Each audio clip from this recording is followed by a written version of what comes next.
Travis on the left, Luke on the right. Let's go ahead and take a look at some of their accomplishments here. Travis Beckwith, EUIC, top 64. Really impressive. EUIC, you know, was a really big culmination for sort of the return to competitive play. Then, of course, OCIC, senior top 4 in 2020, senior champion for Richmond Regionals 2019, and the junior finalist for U.S. Nationals 2016. Again, really competing for a long time, like you said. Yeah, just a stalwart of the game and trying to just prove his worth here in the Masters division. And also hoping again that Mew VMAX, there's hopefully enough of a smoke screen on the field of decks at play that Mew can still consistently do what it wants to do without getting targeted too heavily. As long as a deck isn't based around directly disrupting Mew and lets it do what it wants, then it can take those quick KOs. Let's go ahead and take a look at Luke Smith here. And we got a top 64 at the Atlanta City Regionals in 2020. So not as accomplished as Travis, at least for now, but trying to make a name for himself here in top 8 and does have a pretty healthy matchup just thanks to that Crobat VMAX. Crobat VMAX, the card we talked about where Crobat V can be such a detriment if it ends up in the active spot at the start of the game as you're starting basic. If your opponent's running past to the peak and denies you that card draw, it can really set you far behind. But now, taking advantage of the fact that Crobat V has a max evolution, can find an extra darkness attacker for your deck to hit Mew for that weakness. A lot of energy in the prizes for Luke. Meanwhile, 2 battle VIP pass for Travis there.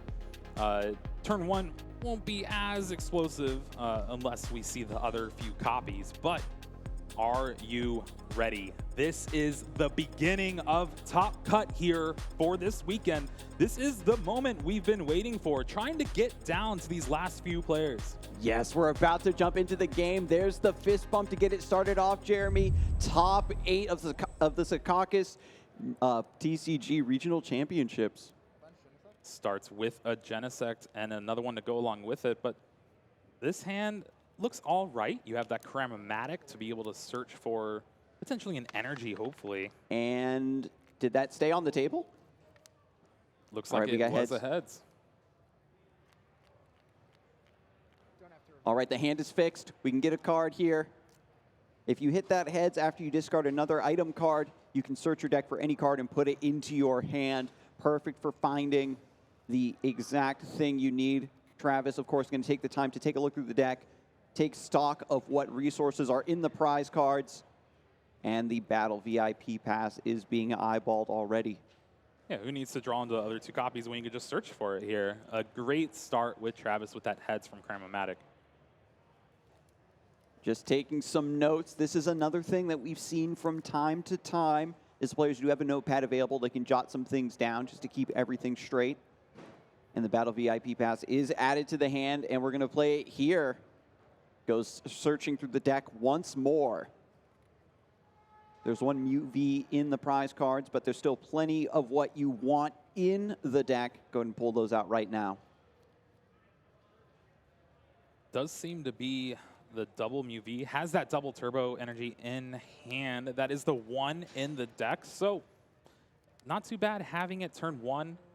Opens up plays for less of Sparkle maybe later on with that Meloetta. So 1 Mew V being found for the Battle VIP pass, and decides on Genesect over the Meloetta, still reconsidering and commits to it. Your search is not final until you start shuffling your deck, so always good to double check and make sure you want to grab those specific cards. Here, opting for the Genesect V just for some extra draw power. Maybe you can get some more stuff going. Find that Meloetta maybe a little later on after you thin that hand down. That is a very important branching path now. Are you valuing the Genesect V for more card draw, more resources, more consistency, or do you want the Meloetta right out of the gate and start threatening more aggression? Oh, now this is a hard decision to make for Travis. You have the Ultra Ball, but you have 2 cards in your hand, 3 cards technically that you don't want to discard. the Alessa Sparkle and the Training Card are going to be some of the big cards for this matchup. The Alessa, you're just going to have to find next turn potentially. So you don't want to get rid of it, but you might have to here. That Training Card's a lot more important. Your opponent's playing 3 Paths to the Peak. Yeah, you need that Training Card in order to overwrite that stadium and get access once again to your Fusion Strike systems to keep that card draw going. Opts for the discard here on the Elsa Sparkle.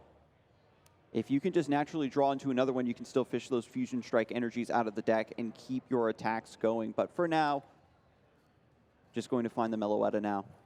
And that's also just the fact that Travis only plays 2 stadiums, the Rose Tower and the Training Court. Not much else going on to combat that Path to the Peak. And after this shuffle, we're going to see Travis also start to refill the hand using his Fusion Strike systems here. Here's the first one of 3. Draws up to 5 cards in the hand. Couple power tablets I'm spotting there. Oh, no, that's not good.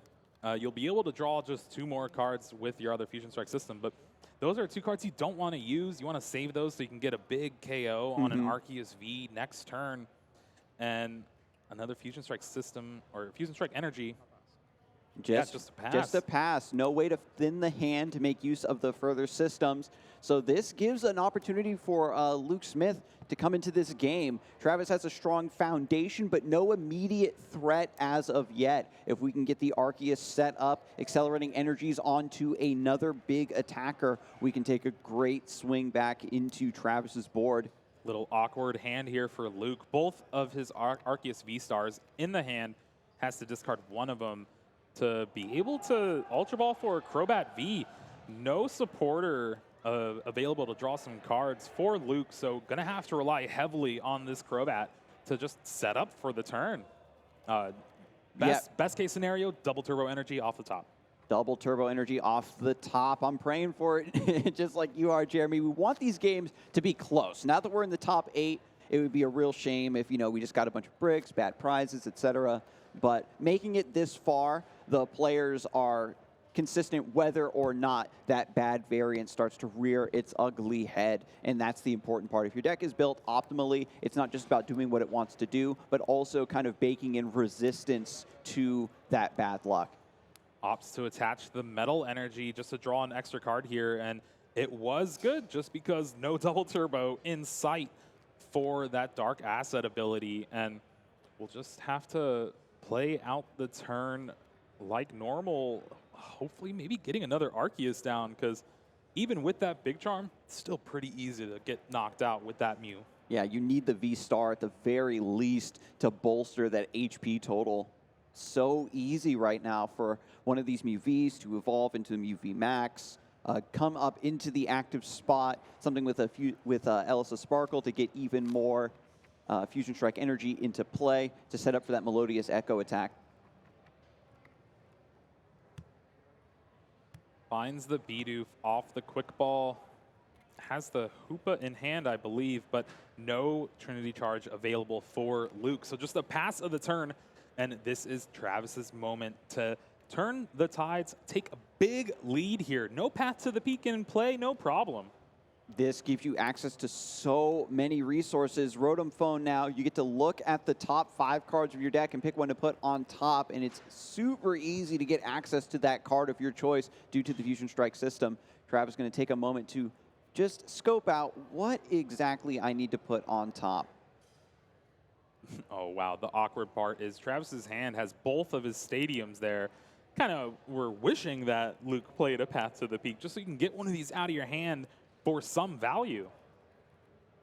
That's actually really funny, right? Where you're keeping the tech, you're trying to keep the counter, and with Mew, you want to thin your hand. You want to get rid of your cards with Ultra Ball, with Quick Ball, etc., Cram-O-Matic, because you want to then refill your hand with the Fusion Strike system. So Travis, being very respectful of Luke's Path to the Peak, is slowing down the potential explosiveness of this Mew VMAX.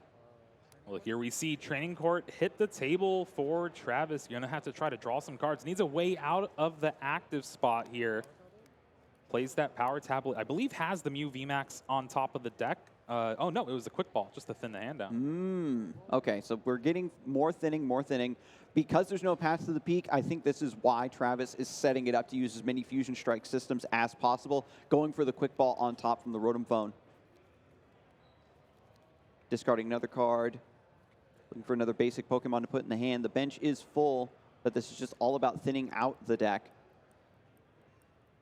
With the quick ball, though, that just means you still need the Mew VMAX to actually do some big numbers, or you can still draw the Alessa Sparkle to get some Fusion Strike energy in play. But this is just a little bit awkward. We'll have to try to rely on the last two Fusion Strike systems to cobble together an attack. And if you don't, that's at least one power tablet wasted. The Alessa Sparkle being discarded much earlier in the game, I believe, for an Ultra Ball. Now proving to be awkward because you can't accelerate that energy the way you want to immediately threaten your opponent with the Melodious Echo. Even here, grabbing the Oricorio just to discard it, so you're not thinning your hand down by 2 like you would normally with a quick ball and discarding something else. Travis prioritizing the Stadium in hand, the other power tablet, and the boss's orders. If you don't have the attack this turn, you could boss something up. But again, something you might just want to save for later. He's only playing 2. And in this situation, players would often, boss up that Crobat V, a card that isn't really in danger of doing any threatening attacks to you, but those 3 cards were just the perfect 3 cards Travis could ask for. Switch and Mew VMAX to go along with a Cramomatic. So, this hand has just opened up perfectly. The difference between a good card, a good hand, and a bad hand is 1 card, as you said earlier, Jeremy, and it's showing its stuff here. All 3 Fusion Strike systems expended, and it looks like Travis was indeed able to put this turn back together, and with a swing could take a massive advantage here in the first game of top 8. Yeah, math works out perfectly. Power Tablet negates the Big Charm on Luke's Arceus. So that means the attack does 210 damage, minus the 20 from the double turbo, plus the 30 from the other Power Tablet, and that's 220. So 250 total for the knockout. Wonderful. And so now with the turn going back over to Luke, we've got the Bibarel, we've got Industrious and Scissors about to happen. But for 2 cards, that's not what you want to see. You do have an Arceus, but no way to get it into the active spot and charge up your Crobat or Hoopa. And manual attachments are not going to do it here. Travis has the boss's orders in hand, and this could be a quick one. Yeah, when you're in a position like this where you're bossing up something into the active just to stall by yourself a few turns, it does usually not work out very well. And Travis just immediately counters that play with the escape rope. Crobat V comes into the active, and Luke recognizes that this first game is not his to win. Yeah, that was just a clinic by Travis. Just a few turns is all it took. It was so shaky. It looked like the Mew was actually going to break out. It looked close, and then suddenly just able to put it together and start that train going. Luke, unfortunately, that train left the station a little bit too slowly. And that's such a big sigh of relief. You saw Travis do it there. Being able to take the first game in a matchup where you're not really favored. Your only hope is to go out of the gate swinging super fast and super hard. Travis was able to do that thanks to going first, and it just left Luke with nothing. Yeah, hitting that Cramomatic and then choosing the Genesect off of the Battle VIP pass over the Meloetta means you got a little bit more card draw, and that definitely made the difference, having that extra Genesect V there. Because if you had one more bench slot, maybe Travis goes for benching the Oricorio rather than discarding it in order to thin the hand and trying to draw more cards that way. So overall, just very effective, knowing exactly what your role is in the matchup. We're going to have to see if Luke can pull out a comeback and win 2 games in a row. Again, you play these Dark Pokemon in your deck for this specific matchup, but if you never get to attack, there's not much really you can do. If you don't, yeah, exactly. You can't make it. You can't make use of your weakness in order to get that double damage in order to snipe these Mew VMAXs before they start rolling over your board. But Luke still seems very calm, very confident because, as you said, Jeremy, he is the favored one in this matchup potentially because of those dark Pokemon. And as we head into Game 2, might be able to put through this clean 2-0 sweep. Who knows, right? If Travis might get a bad opening start, maybe some key cards prized, and have a little bit of an easier time doing it. And we see a mulligan, actually. So that means that Luke's going to be starting off with one extra card. The Charon's Care could be a little worrisome in the prizes there, along with that Crobat up in the top. We'll have to see how it plays out. Mew is one of those decks that is able to take those big one-hit knockouts like we saw last game. But if you don't, Arceus does have that technology to be able to just pick it up, try again next turn. If Arceus can put the big charm on and force Travis to jump through a lot of extra maneuvering to get power tablets and try to make these bigger swings happen, if you buy yourself that extra turn, if you force Travis to set up a potential 2-turn KO to get the punish with the Charon's Care, it could pay dividends. One Already Genesect in the 3 prizes. terrible prizes. Ooh, and the wow. power tablets. This means the big charm might actually matter immensely in this matchup. 2 Genesect, 2 power tablet. That's a lot of power, a lot of card draw off of the table. And so Arceus with the Crobat backup seems like this is its moment to shine. Definitely looks like it. You also have access to that Path to the Peak in hand from Luke. That's one thing we didn't see Game 1, where he plays 3 copies. So it was kind of weird not to see one. And so having Path to the Peak will allow Luke to lock Travis out of potentially drawing. And Travis was also fortunate to get 2 stadiums in that first game. So if the Path to the Peak were to come down, Travis was prepared. Taking stock of the deck now with the quick ball, getting that first deep search into the deck.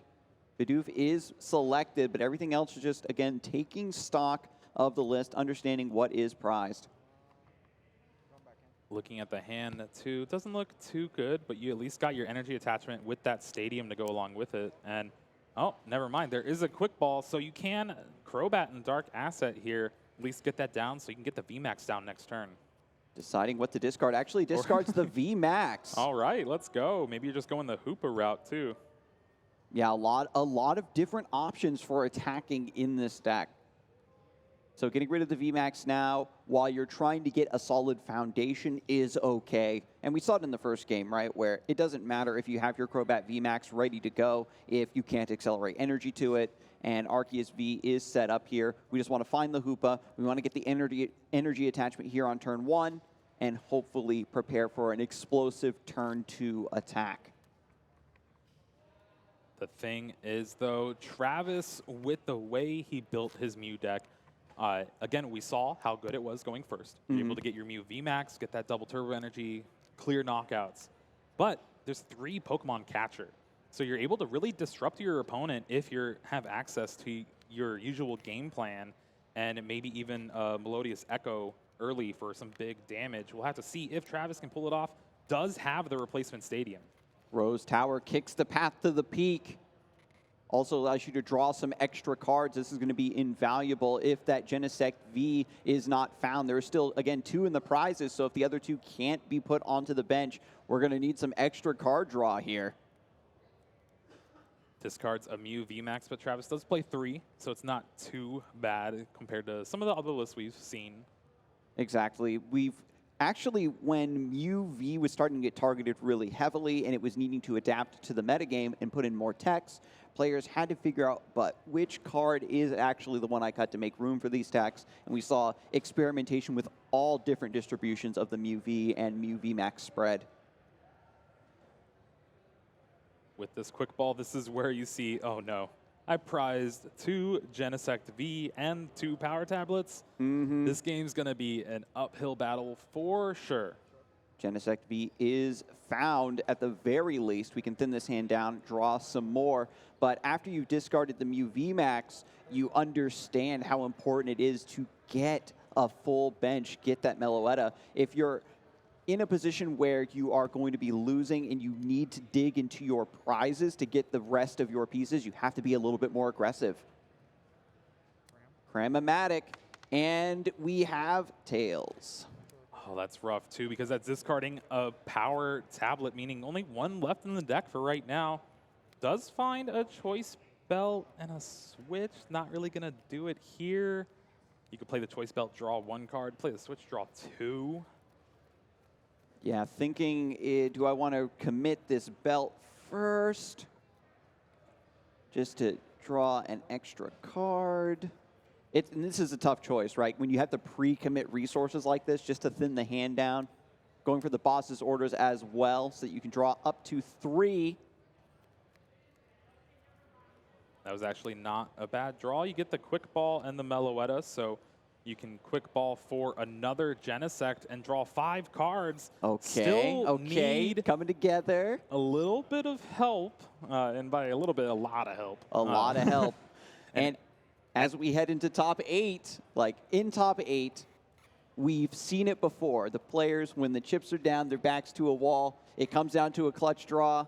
This Genesect is going to draw 5 glorious, beautiful, well-needed, excellent cards here, Jeremy. I can sense it. 1, 2, 3, 4, 5. Let's go. Already played a supporter for the turn. You got that battle VIP pass to thin it out of your hand. Again, you're just going to get another Mew here. And oh, you would love this to be another Genesect. Yeah. We honestly might just see a retreat to the Oricorio and then a pass to the turn. I don't even know if Travis has an energy in hand. Yeah, we're still trying to find Ellis' Sparkle to set up for the next round to get those Fusion Strike energies out of the deck. And here you see Travis actually thinking, with this Oricorio, Hoopa doesn't knock me out right away, so I'm just going to retreat to the other Mew. Hope Luke doesn't have that Arceus V-Star, but Evolution Incense finds it, has the Arceus V-Star. Going to search through the deck one more time before we shuffle. And then Starbirth to find 2 cards of your choice. If you Starbirth right now, what do you think that Luke would want to look for, Jeremy? Double turbo and a way to get out of the active spot, because that equals a perfect KO on that Mew V in Travis's active. If you do that, you can charge up the Hoopa, get ready for next turn, and you even have what looks like a Marnie in hand, Rose too. Tower, drawing back up to 3. Got to remember your opponent's stadiums, always. They affect both players, yes, indeed. And now, again, just thinking about what the line of play is going to be. They still have plenty of time left in this round. You could also be a little greedy and go for the B-Barrel and stuff like that, but I think that's why we see Marnie here first. Luke needs the path to the peak for this turn to be perfect, right? Yeah. You're able to search for 2 of the cards, so as long as you draw 1 of the 3 cards you need, it should be good, but it didn't look like it here. We might see a Crobat. Ultra Ball discarding the Zamazenta. Yeah. Finds the Bibarel. So yeah, even more card draw. This is such a bizarro mirror of the Mew deck, where it still has its own engines and ways to draw tons and tons of cards and find the pieces that it wants to set up these attacks for the turn. Big charm on the Bidoof just to empty the hand so you can draw all the way up to 5. And there we have it, double turbo and path to the peak found for Luke here. And now Starbirth to find the missing pieces. This sequence is excellent from Luke, going through all of the natural card draw options first and then using Starbirth to find what you didn't get. And it is going to be that air balloon, and I believe Choice Belt was the choice. The choice to belt. And so with the air balloon, we can get the retreat here, get the Arceus V-Star into the active spot, attach the double turbo, go for the Trinity Nova, accelerate energy onto the Hoopa V. And thanks to that choice belt, now Hoopa V will be able to, or actually you need the choice belt to knock out the Mew because of the Oricorio.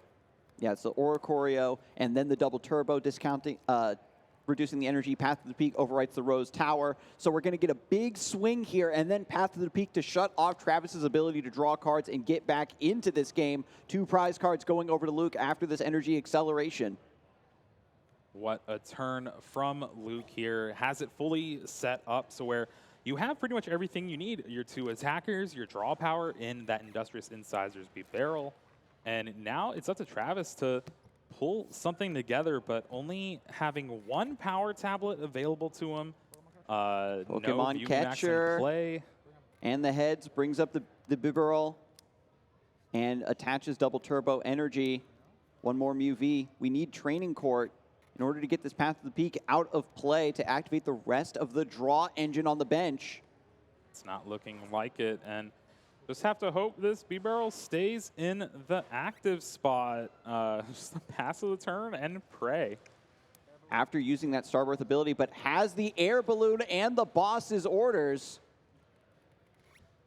So Luke going to be able to make this swap, going to go in with the Hoopa V, get that another KO.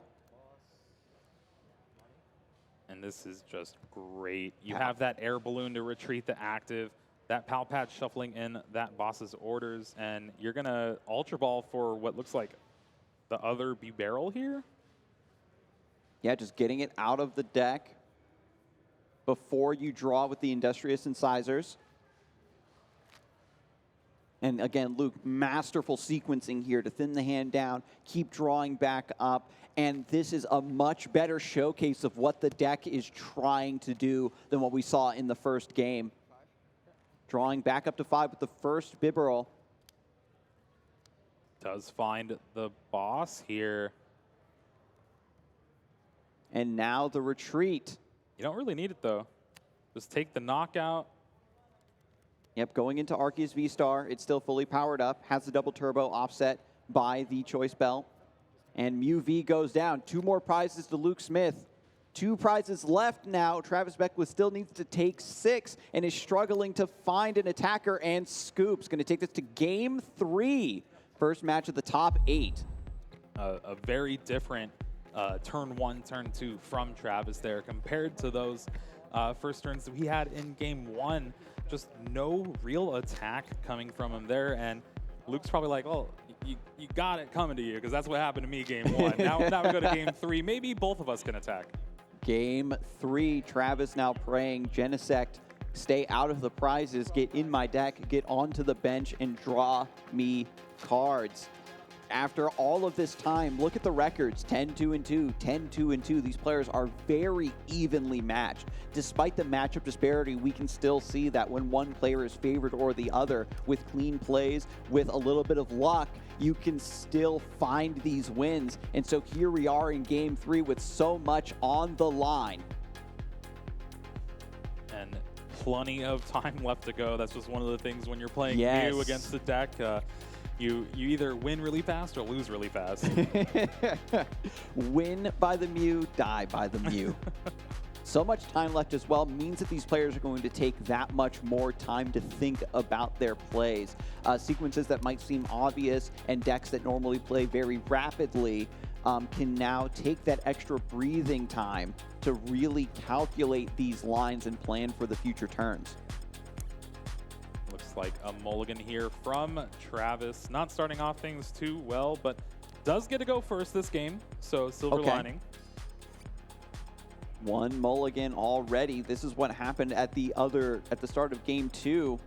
And if you give the deck that has a bit of an edge over you some extra cards to start out with, it just improves the chances that Luke is going to have that key Arceus V energy attachment setup that perfectly cascades into the V-Star evolution, into the Starbirth, into the rest of the setup, right? Bidoof into Bibarel, which is doing its best like Genesect cosplay and fueling this Arceus Crobat VMAX deck. 7 cards for Travis. Starts with a Genesect V, so now we are going to get it going. Game 3 for top 8. Winner here moves on to top 4 and keeps their tournament hopes alive. And wow, another Genesect in the prizes, as well as a 1-1 Mew VMAX. Luke has one path to the peak in the prizes, so if the first path is responded to by Rose Tower and the second path is responded to by the training court, that means that Travis will be free to go and draw tons of cards. Genesect starting out in the active spot and then Battle VIP pass to open us up. Yeah, it was such a good top deck for Travis there. I believe didn't really have much in hand, and then finding that Battle VIP pass just opens up so many possibilities. Now, Battle VIP Pass is a unique card in that it can only be used during your first turn. You get 2 basic Pokemon of your choosing from your deck and put them right onto your bench. And if it's beyond turn 1, VMAX is very happy to use this as discard fodder with the Cram-O-Matic, with the Ultra Ball, with the Quick Ball to just get cards out of the hand and then refuel with the Genesect V's Fusion Strike system. Oh, yeah, look at that hand. There was a couple switch and energy. Oh, no, that's just not really going to get going. And thankfully, this Battle VIP Pass was there and will actually potentially have a game here. And Luke also, on the opposite side, starting with that Zamazenta V, an interesting tech that you talked a little bit about, Jeremy, of being able to just potentially draw even more cards if you're backed into a corner. And if Luke, once he gets that next draw at the start of his turn, is also on a dead hand, Zamazenta V could, bail him out. Looks like Oricorio will be the card of choice for Rotom Phone. It's going to go on top of the deck. Travis, I believe, can thin the hand down to 2, but it would be using up a power tablet and a switch. Or And no, just a switch and a choice belt. And that's a tough order, like we saw, where Travis was forced to use that power tablet a little bit earlier just to thin the hand down, trying to come back into the game, and it ended up not working. So switch comes down, choice belt is attached. Genesect V, Fusion Strike System number 1, drawing back up. And another. This is not good, though. I don't see a stadium in hand for Travis, and not really going to do too much. We have no draw power outside of those Genesect V, and this path to the peak is going to be detrimental. And this could be the point where Luke just runs away with the game. If you can get this path to the peak to stick and stop Travis for a couple turns of needing to find the counter stadium, it gives you so much time to set up with the Arceus. And as you mentioned as well, Jeremy, the Regal Stance, once returned, you can just discard your hand, draw 5 cards. But going for the Quick Ball first. Won't be too good here if Luke decides to play that path to the peak, just because it will shut off your own Zamazenta V. Mm-hmm. Also, looking at the hand, though, that's not a very good hand from Luke either. I think there's a boss's orders, but no other supporter. So this is going to be the game 3 of the struggle. Both players just scrambling to put together some threat potential against the opponent, and it's going to come down to who can do it first. And when you're looking across the table at Mew VMAX, you have to consider that this deck is always nearly going to be at the advantage when it comes to drawing through the deck and finding what it needs to start threatening you. One Elisasparkle, one Meloetta could just be the backbreaker for Luke's setup here. And here you see Luke just kind of sensing that, like, I don't have anything. If I grab an Arceus and try to get that set up, I'm not going to do much. So I'll grab this Crobat V, hope to Dark Asset and draw a few cards. Maybe I'll draw into an Arceus, maybe another supporter, and get things going from there. Palpad going to shuffle that boss's orders that was just used back into the deck. Going to have access to that down the road. 2 cards. Oh, no. Finds an energy and a big charm. Not what you want to see, but it can still attach to the Crobat V. One of the upsides of this build is Crobat V is an actual attacking threat once you evolve it into the Crobat V Max, and Path to the Peak might buy Luke a lot of time here, even though Travis is almost fully set up. Just passes right back, yeah. Oh, my. At least you have this time. You can charge up that Crobat VMAX manually. Who needs Arceus? The manual attachments were back into the glory days, Jeremy. Just attach, pass, attach, pass. What more can you ask for? Good, clean fun. Nothing happening, just attaching the energies, passes back. Your idea of fun and my idea of fun's a little different, Adam, but... Fun maybe isn't the right word. Maybe nostalgic is a better word. Good old days of Haymaker where you just, attack. But there's no attacking here yet. I know. Luke still has to find a way to get the Zamazenta out of the active spot. It's sitting there with a big shield on its chest, but it can't attack. We got to get it out of the way first. Listen, he protect, he doesn't attack, you know? Zamazenta protect.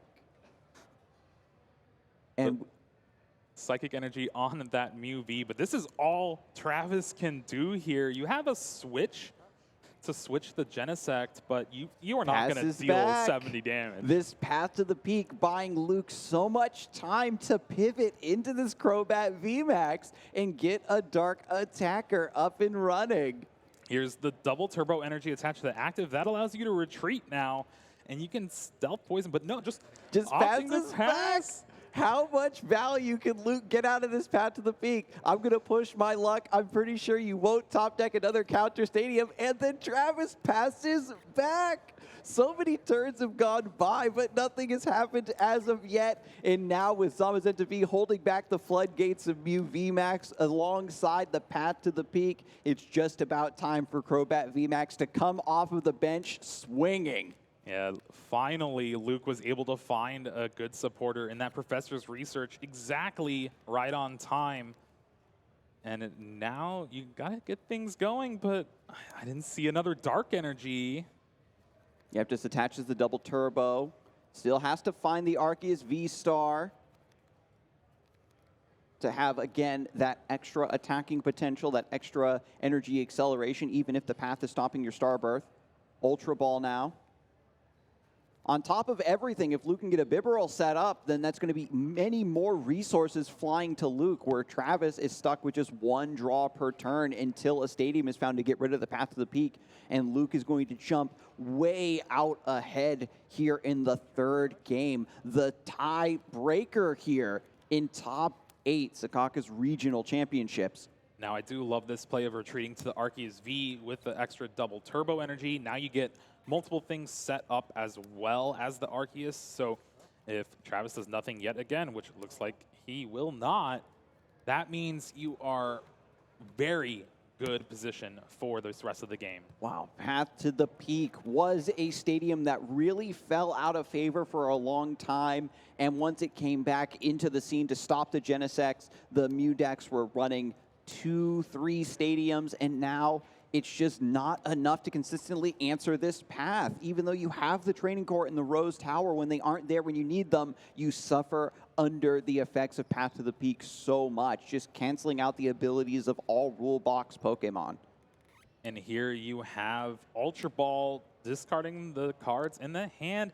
Now you'll be able to get that Arceus V-Star and get things going with some actual damage from attacks, you know, once in a while.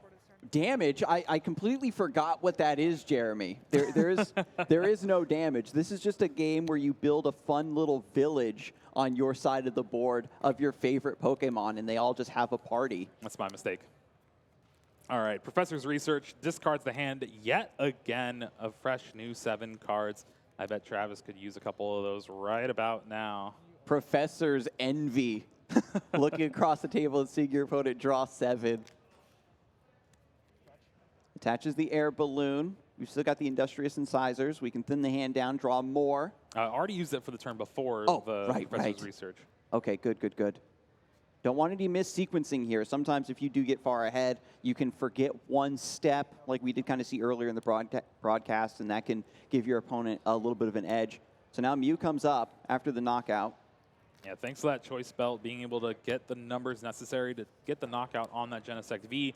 Luke is now down to 4 prizes and has a clear game plan for this rest of the game. You just need to hope Travis doesn't keep drawing, and you can do better. And passes, yeah. Just keep sending up these single prize Pokemon. Buy yourself as many turns as possible. If one of the 2 stadium cards is in the top, say, 4 cards of the deck, Travis will suddenly just explode back into the fray. Honestly, though, there's kind of a point of no return once Luke gets things set up here. And I think after this turn, you're going to have that Zamazenta V fully powered up. That Crobat VMAX is already fully powered up. You're going to set up another Arceus potentially. And with all of that, it's just too almost overwhelming for Travis to come. And this is wild that we were hyping up having the edge in a Darkness attacker, but literally this isn't Arceus Crobat. This is Arceus Path to the Peak. Just the lockdown here. So much value. Everything on the bench can potentially become an attacker. Bibarel is about to get in the action. There's just too many energies in play right now. And you're just going to start swinging. This is now pivoting to something similar to Malamar, where you're just attacking and attacking and attacking, and eventually you win. Mew V goes down. 2 more prizes for Luke Smith. An embarrassment of riches. So many cards in hand. Access to so many cards. 2 more prizes for victory, and Travis has to concede. Luke Smith taking his match for top 8 and advancing to top 4 of the Secaucus Regional Championships. Being able to overcome that loss in game 1 of this series, just able to stick down that path to the peak. Didn't have it that game 1, but games 2 and 3 comes out pretty well, and you couldn't ask for a better game for Luke there that game 3.